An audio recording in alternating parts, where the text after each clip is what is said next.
Ny fifanakalozankevitra manodidina ny fandraisana andraikitry ny vehivavy. Tafabolentsika amin'izao mpilakandro hifanakalozankevitra izao tsy voasamany akory no misy fotoana ny volon'ny vehivavy na anaovana fiaraha-midinika tahaka izao fa ny antenaiky indrindra dia mba tena hitondra fampirisiana sy fampieritrretana ho antsika vehivavy tokoa ity fifanakalozankevitra indray mitongako ity fa tsy ho fomba fanao takiny vanim-potoana fotsiny ihany. Inarina mba samy ahazo tombontsoa isika tsirairay satria fantatsika fa fianarana ny fiainana. Ko dia manatitra ny fisaorana ho antsika izay namany antso ka andray anjara amin'ny famelabelarana ary mankatelina koa ho antsika tonga manatrika izay ampirisihako manokana mba andray anjara feno amin'ny ady hevitra. Ingan'ny tomboatrano ny isan'ny vehivavy efa nyvolavolan' izay traikefa azo tamin'ny fiainan'izay ka tena panapa-kevitra tokoa mba andraisana anjara feno amin'ny fanaovana tantara Madagasikara. Iray tamin'ireo vehivavy namelabelatra ny traikefa ny teto Ramatoa Zenaïde Ramamplucha. Tamin'ny tolakandro teo koa ny vehivavy rehetra miasa eo anivon'ny ministeran'ny fifandraisana dia nanokana tapakandro ny rahan'ny faly ny rahan'ny lanona tato amin'ny tranobe ny ORTM tato amin'ny rihana ambony ato niaraka tamin'ny Ramatoa ministra ny fifandraisana Nathalie Rabé. Tamin'izany no nanambarany Ramatoa ministra fa mitana anjara toerana lehibe amin'ny fampandrosoana ny firenena malagasy amin'ny ankapobeny ny vehivavy malagasy vola Ramanantsoa sy firaisan-tsoa indray mampiantona.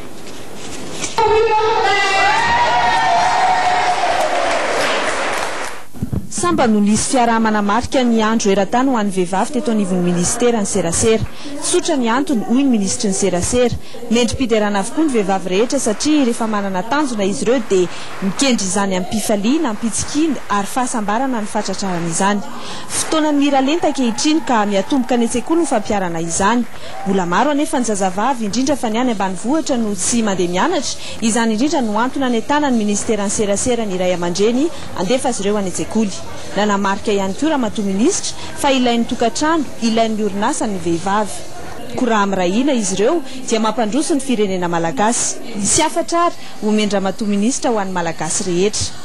Isika vehivavy no tompona andraikitra amin'ny fanabeazana ny zanantsika sy ny tahanantsika zany izay hitondra izay miralenta tadiavintsika vehivavy ka rehefa mitady miralenta isika eo anivon'ny firenena na ny amin'ny orinasa izany na ny ao an-tokantrano izany na eo anivon'ny andraikitra rehetra afaka sahana eo anivon'ny firenena dia isika vehivavy no mitaiza voalohany zanantsika ka izay fitezan'izay zany andraikitry ny vehivavy hatramin'izay ka hatramin'izao ary mbola ho avy foana zany mbola ho andraikitry ny vehivavy foana ka isika zany tokony hanabeny zanantsika mba akizy matakatra izany zoan'ny vehivavy izany satria ny zoan'ny olombelona tsy hoe zoan'ny lehilahy irery ihany fa zoan'ny vehivavy sy ny lehilahy. Nafana ny korana teto amin'ny tranobe, porofo ny firaisan-kina ny fianakaviam-be ministera.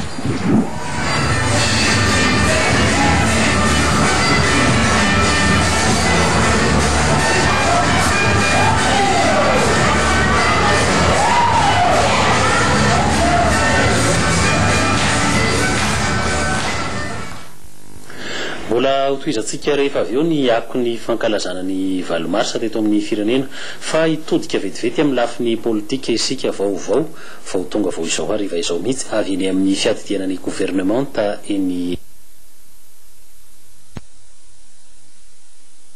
atona ny ankolafikery rehetra eto amin'ny firenena manomboka rampitso ny Prime Ministre Camille Vital Albert amin'ny fanatanterahana ny tapaka tamin'ny atrikasa tamin'ny teny fampiarana teny vato tamin'ny alakamisy zoma lasa teo.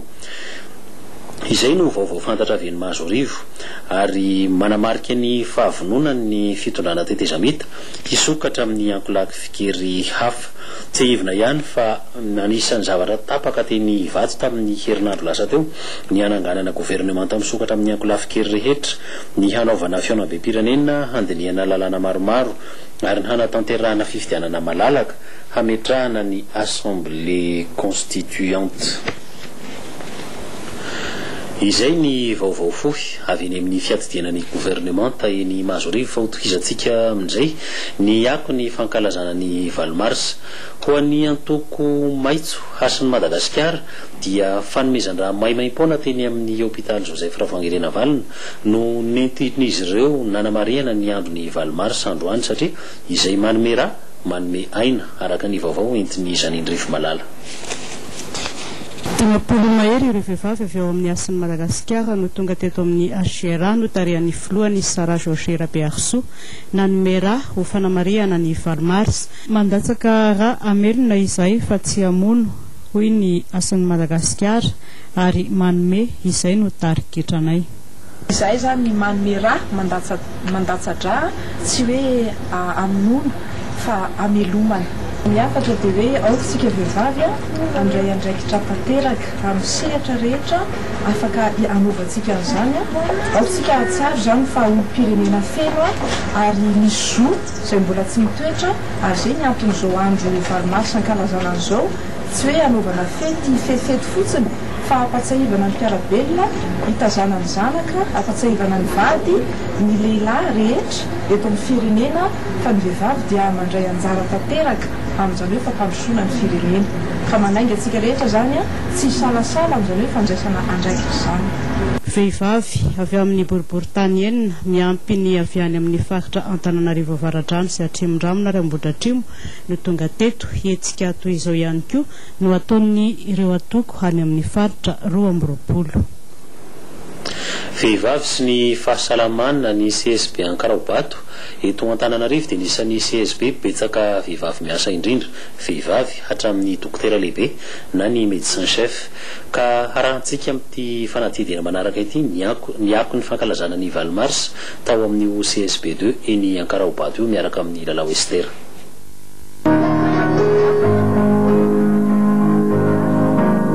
Tableau d'affichage ametahana ireo soratra ampitana ovakin'ny rehetra eto amin'ny CSB 2 Ankaraobato no nanamarian'ny fikambanam-behivavy adventiste ny andron'ny Valomars. Ny fanotana ny fankalazana sy ny fanamariana ny fahadimy taona ny ity tobim-pahasalamana ity. 17 ny mpiasa eto, vehivavy ny ankamaroany. Vehivavy koa ny médecin chef. Manana efitrano fiterahana ny CSB 2 ary zazalahy kely no teraka mialohan'ny natongavanay teto dia ity filà izany. Vehivavy adventiste eto amin'ny commune Ankaraobato. Zay moa zany dia nanana projet nanana fikasana anao anjara biriky ho an'ity CSB 2 eto Ankaraobato ity dia zavatra nidinay teto dia tableau d'affichage izay hita fa mbola tsy ampy anatin'ny CSB 2 zany dia misy miteraka koa zany ato amin'ny zao andro Valomars zao dia narotonay mba hitondra fanomezana kely amin'izany ireo. Amin'ny ankapobeny zany dia ny vehivavy no tena betsaka manantona tokom-pahasalamana ary dia tsara tokoa zany kanefa amin'ny mampiasa ny fahasalamana anay dia ny atokavan'ny vehivavy betsaka kokoa noho izany no tanjona. Eto moa zany dia mitondra ny zanany marary ny vehivavy ao manao fanabeazanaizana ao manao fisafona ary ao ny mitondra ny ankizy manao visite médicale. Ezaky ny CSB 2 ny mba amonjen'ny vehivavy renim-pianakaviana sy ny zaza toby mpitsaboana. Nanamarika ny andron'ny Valomars koa ny Sekrima ny syndicat kristiana malagasy ka ho an'ny Sekrima eto amin'ny vondrom-paritra Antananarivo dia tokony haneho firaisan-kinina ny vehivavy mba hametraka ny zo sy andraikitra eo amin'ny fiarahamonina sy eo amin'ny firenena. Amenitsoa Andriamasy Arvelo sy Hery Rakoto Malala.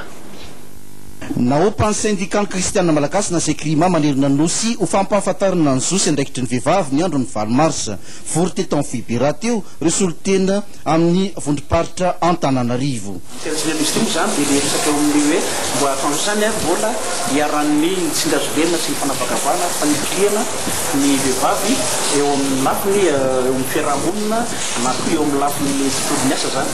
Zany mbola hita zany fa tsy tena mbola mitombozo zany lasa mivavy eo amin'ny fiainana ankapobeny zany. Zay zany tena tsindrin'ny Sekrima hoe tokony irahina ny vehivavy ahatanteraka ny le paozina zany zay nateraky ny